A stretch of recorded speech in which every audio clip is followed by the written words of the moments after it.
Bienvenue dans ce nouveau et dernier numéro de votre série L'Histoire de la CAN, consacrée à la 35e édition de la Coupe d'Afrique des Nations.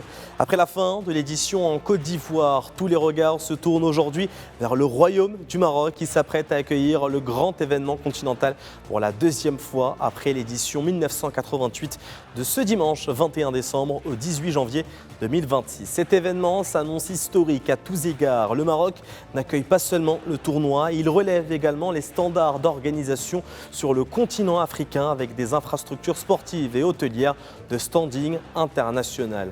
Pour la première fois dans l'histoire de la compétition, la phase de groupe sera répartie dans 9 stades répartis sur 6 villes. Chaque équipe disposera d'un terrain d'entraînement qui lui est réservé, d'un hébergement dans des hôtels de luxe et de moyens de transport répondant aux normes internationales. Pour en revenir à la compétition, le tournoi devrait être très disputé et passionnant entre les équipes participantes, en commençant par le Maroc qui bénéficie de l'avantage du terrain et du public et qui cherchera à remporter son deuxième titre continental 50 ans après son seul sacre qui remonte à 1976 en Éthiopie.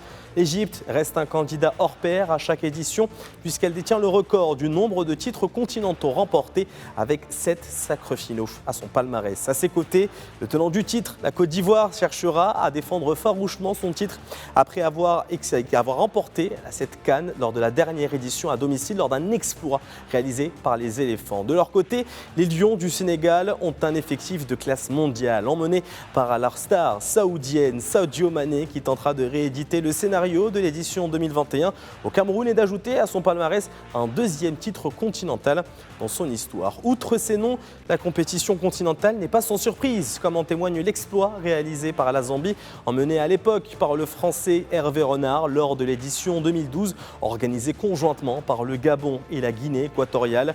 En ce qui concerne la fréquentation, l'édition devrait enregistrer des chiffres sans précédent compte tenu de la forte demande de billets provenant des 4 coins de la planète. Proximité géographique, des moyens de transport de haut niveau, cette CAN offrira au public une expérience digne d'une Coupe du Monde dans une ambiance exceptionnelle.